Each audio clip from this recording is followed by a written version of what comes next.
Hi everyone, I am Shweta. I welcome you all on my YouTube channel Navya Classes. In the previous video, we read about whether the matter is pure or unpure. In that distribution, we read about the elements. Now, here we will see the parts of the element. Here I have distributed this element into three parts. The first one is the metals, and the second one is the non-metals, and the third one is the metalloids. Now one by one we will see, एक एक करके हम लोग देखेंगे इसके properties को.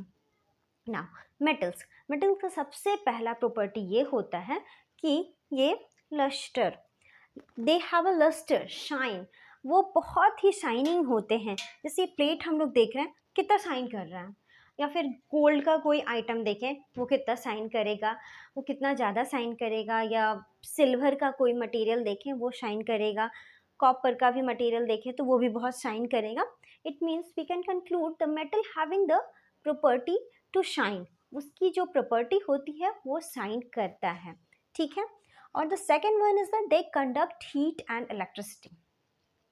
ये heat and electricity conduct करता है, इसलिए हम लोग अपने किचन में जो यूटेंसिल्स रखते हैं वो मेटल्स के रखते हैं. और इलेक्ट्रिसिटी कंडक्ट करता है, इसलिए हम लोग जो वायर्स बनाते हैं इलेक्ट्रिसिटी पास होने के लिए वो हम लोग मेटल्स का ही बनाते हैं.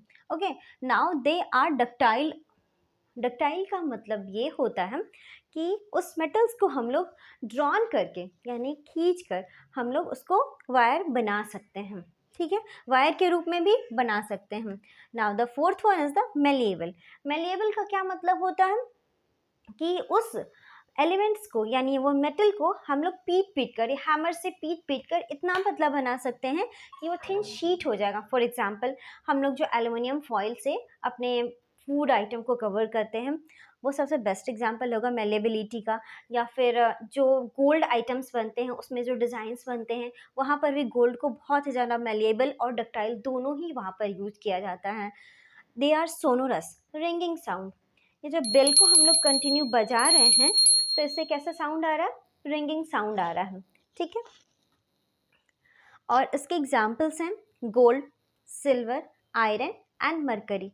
Mercury is the only one example which is liquid, वो रूम टेम्परेचर पे लिक्विड के फॉर्म में होता है. Now after metals we will see the non metals. Non metals का क्या क्या प्रॉपर्टीज होता है, ये बिल्कुल ही अपोजिट होता है मेटल्स के. They are poor conductor of heat and electricity. ये बहुत ही poor conductor of heat and electricity होता है, इसलिए हम लोग इसको यूज़ नहीं करते हैं कहीं पर भी. जैसे हम लोग किचन में यूटेंसिल्स के लिए नॉन मेटल्स का यूज़ नहीं करते हैं, इलेक्ट्रिसिटी के लिए हम लोग यूज़ नहीं करते हैं नॉन मेटल्स का.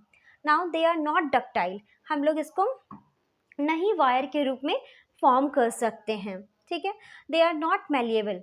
नॉन मेटल्स को हम लोग मेलिएबल भी नहीं कह सकते हैं क्योंकि उसको हैमर से पीट कर बहुत बड़ा नहीं बना सकते हैं as like metals. Okay. They are not sonorous. और कोई भी जो नॉन मेटल्स होता है उसमें कोई भी रिंगिंग ऑफ साउंड नहीं आता जब उसके ऊपर कुछ हम बजाते हैं तो. और इसके कुछ एग्जाम्पल्स हैं, एस्टेटाइन है, आयोडीन है, कार्बन है, ब्रोमीन है. Bromine is the only one example which is liquid at room temperature. ये एक ऐसा एग्जाम्पल है नॉन मेटल्स का जो लिक्विड स्टेट में रहता है रूम टेम्परेचर पे. After metals and non metals we will see the metalloids. Metalloids having intermediate properties between metals and non-metals. It means ये जो मेटल और नॉन मेटल के बीच का प्रॉपर्टी होता है वो मेटलॉइड्स का प्रॉपर्टी होता है. इसके एग्जाम्पल्स होते हैं silicon, germanium, arsenic and etc. Metalloid की इतनी अच्छी प्रॉपर्टी होती है कि जब उसमें ना तो वो क्या कहते हैं मेटल के जैसा बिहेव कर पाता है, ना तो नॉन मेटल्स की तरह बिहेव कर पाता है. इट मीन्स उससे ना तो इलेक्ट्रिसिटी अच्छे से पास हो पाएगा ना तो नहीं ही पास होगा. लेकिन अगर उसमें कुछ डस्ट यानी कुछ गंदगी, कुछ डस्ट मिला दिया जाए तो उसमें वो कुछ काम कर पाएगा. यही जो नॉन मेटलॉइड्स फिर जो काम कर पाता है, इसी के वजह से हम लोगों ने कंप्यूटर का इन्वेंशन किया और वहाँ पर हम लोग सिलिकॉन चिप्स बनाते हैं.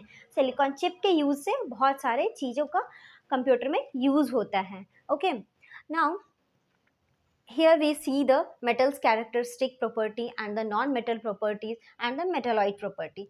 Now we should know the how many elements in the periodic table. 118 elements in the periodic table, out of which 92 are the naturally occurring, okay, and remaining that all the man-made. Thank you class. In the next video we will see the further part, the compound and the difference between the mixture and compound. Have a good time ahead.